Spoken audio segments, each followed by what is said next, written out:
Plus TV ప్రేక్షకులకు స్వాగతం. నేను మీ ప్రొఫెసర్ డాక్టర్ ముల్లపూడి సత్యనారాయణమూర్తిని. 12 రాశులకి ఈ ఎలా ఉంటుంది సెప్టెంబర్ నెల 2024 సంవత్సరంలో మీ అందరికీ తెలియజేస్తున్నాను రాశిఫలాల్ని. ముందుగా ఈ యొక్క గ్రహ స్థితిగతులు ఎలా ఉన్నాయి, ఈ 12 రాశులకు కూడా ఇలాగే ఉంటాయన్నమాట ఈ రాశులు. సో ఫస్ట్ మీన రాశిలో రాహువు, శని వక్రించి కుంభరాశిలో ఉన్నాడు. అలాగే గురుడు వృషభ రాశిలో ఉన్నాడు. ఆగస్టు 26వ తారీఖు తర్వాత కుజుడు మిథున రాశిలోకి వచ్చాడు. బుధుడు కర్కాటక రాశిలో ఉన్నాడు ఆగస్టు 25 నుంచి. అలాగే సింహంలో ఉన్నటువంటి రవి కేతువులు ఇద్దరు కలిసి కన్యా రాశిలో ఉన్నారు. అలాగే ఈ యొక్క శుక్రుడు ఆగస్టు 22 తర్వాత మనకి సెప్టెంబర్ 17 తర్వాత నుంచి ఆయన సెప్టెంబర్ 17 లోపల కన్యారాశిలో ఉండి ఆ తర్వాత సెప్టెంబర్ 17 నుంచి మనకి తులారాశిలోకి ఈ యొక్క శుక్రుడు వెళ్ళడం అనేటటువంటిది జరిగింది. కాబట్టి ఈ యొక్క ఇంతవరకు కూడా మనకి శుక్రుడు అక్కడికి వెళ్ళిన తర్వాత సెప్టెంబర్ 17 తర్వాత మనకి రవికేతువులు ఇద్దరు కూడా మనకి ఈ కన్యారాశిలో ఉండడం జరిగింది.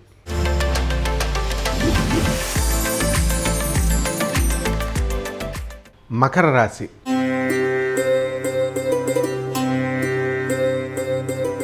ఈ మకర రాశి వారికి ఈ సెప్టెంబర్ నెల 2024 సంవత్సరంలో అనేకమైనటువంటి మార్పులు మీ జీవితంలో రాబోతున్నాయి. ముఖ్యంగా ఈ యొక్క మకర రాశి వారికి మీకు ఏం జరుగుతుందంటే ఏలినాటి శని జరుగుతుంది. ఈ ఏలినాటి శని జరగడం వల్ల మీకు కోటాను కోట్ల రూపాయలు ఉన్నప్పటికీ కూడా ఉసూరం అంటూ ఏడుస్తూ కూర్చుంటారనమాట. అన్ని పనులు అన్ని వర్కులు మీ దగ్గరికి వస్తున్నా కూడా పని లేదండి, మాకు పని రావట్లేదండి, మాకు కష్టాలు ఉన్నాయండి, ఆర్థిక ఇబ్బందులు ఉన్నాయండి అని ఇలాగ దరిద్రగొట్టైనటువంటి ఆలోచనలతోనే మీకు ఈ నెల అంతా కూడా సాగిపోతుంది. దీనికి కారణం ఏమిటి అంటే ఏలినాటి శని. కాబట్టి ఈ ఏలినాటి శనిలో మీరు అందరూ కూడా ఎలా ఉండాలి, కాస్త ధైర్యాన్ని నింపుకొని ఉండాలి. పేద ప్రజలకి సేవ చేస్తూ ఉండాలి, దాన ధర్మాలు చేస్తూ ఉండాలి. ఇది బానేసి మా జాతకం బాలేదండి అని 10 మంది యూట్యూబ్లో కనబడినటువంటి ప్రతి ఒక్కరికి ఫోన్ చేసి అడిగితే ఏమి ఉండదు. కాబట్టి వృత్తి వ్యాపార ఉద్యోగ విషయాలలో బ్రహ్మాండంగా ఉంది మకర రాశి వారికి. జీతభత్యాలు పెరుగుతాయి, మీకు చక్కగా అనుకున్నదంతా కూడా పనులన్నీ కూడా సాధించుకుంటారు. మీ భార్యలతో మీరంతా కూడా యుద్ధాలు చేసుకుంటున్నారు. కొన్ని సంవత్సరాలుగా కోర్టు సమస్యల్లో ఉన్నారు, కోర్టుల్లో కేసులు నడుస్తున్నాయి. ఈ కోర్టుల్లో కేసులు నడుస్తున్నప్పుడు మీరు ఏం చేస్తున్నారు? ఇంకా జడ్జిమెంట్ అనేటటువంటిది రాలేదు, బెంచ్ మీదకి వచ్చింది. కాబట్టి ఇటువంటివన్నీ కూడా మీకు ఒక దారికి ఈ నెలలో రాబోతున్నాయి. ఇక మీ మామగారి మీద కోపంతో మీ భార్యను వదిలేసి మీరు కోర్టులకు వెళ్ళి మాకు పిల్లలు పుడితే మాకు కూడా భార్యకు రేచెక్కటి ఉందని చెప్పి బిడ్డలకు కూడా రేచెక్కటి వస్తుందని, అసలు పిల్లలు పుడతారా నీకు, అసలు ఫస్ట్ గ్యారంటీ ఉందా నీకు? అదే ఆలోచన లేకుండా వాళ్ళకి భవిష్యత్తులో జరుగుతుందేమో, ఇలాంటి వాళ్ళు పుడతారేమో అని ముందే పిల్లలకి డైవర్స్లు ఇచ్చేటటువంటి విధానంలో కొంతమంది పోటుగాళ్ళు ఉన్నారు. అటువంటి వాళ్ళంతా కూడా మకర రాశిలోకి వస్తారనమాట. అంటే రేపేదో జరుగుతుంది అనేటటువంటి ఉద్దేశ్యంతో మీరు అలా చేసుకోకండి.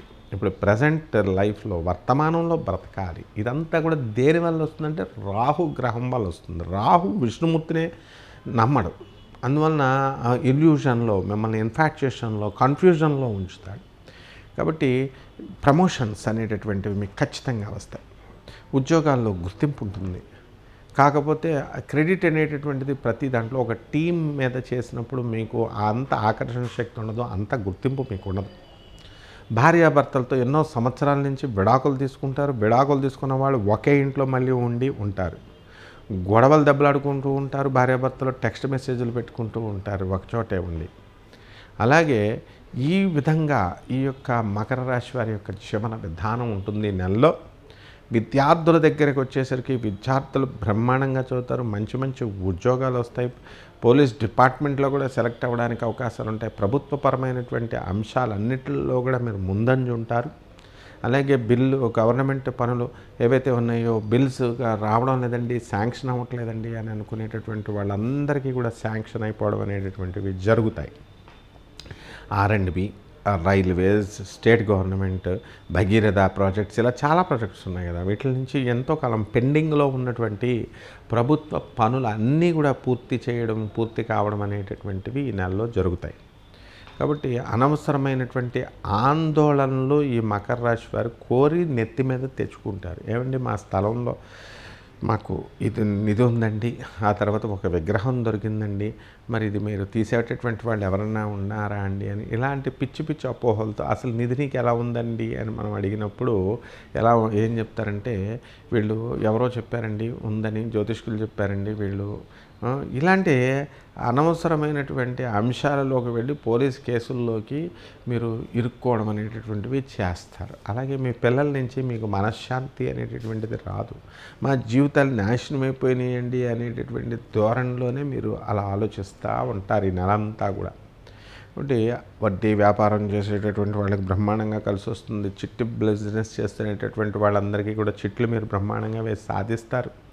కాబట్టి అనుకున్నటువంటి పనులన్నీ కూడా ఏ పనులైతే ఉన్నాయో ఆ పనులన్నీ కూడా చకా మీరు చేసుకుంటూ వెళ్ళిపోవడం అనేటటువంటిది జరుగుతుంది. ఇక వ్యాపారాల దగ్గరికి వచ్చేసరికి హాస్టల్ వ్యాపారాలు, తర్వాత చిట్ ఫండ్ వ్యాపారాలు, గోల్డ్ షాపులు, డైమండ్ షాపులు, ఇలాంటి వ్యాపారాలు అన్నీ కూడా బ్రహ్మాండంగా జరుగుతాయి. బట్టల షాపులన్నీ కూడా హోల్సేలు, రిటైల్ కూడా.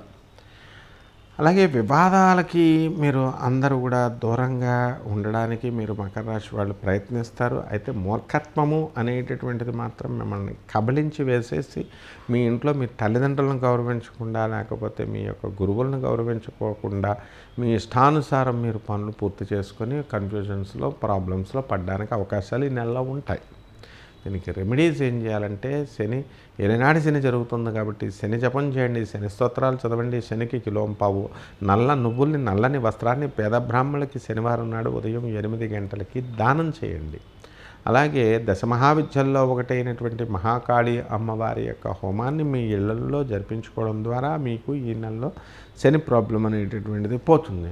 అలాగే నవగ్రహాల చుట్టూ తిరగండి. దేవాలయాల చుట్టూ తిరుగుతూ కొంచెం నూనె తీసుకెళ్ళి ఓం శనేశ్వరాయ నమః అనేటటువంటి మహామంత్రంతో ఆ శనీశ్వరుడికి నువ్వుల నూనెను పొయ్యండి. బ్రహ్మాండంగా ఈ వారం మీకు ఉంటుంది. శుభమస్తు.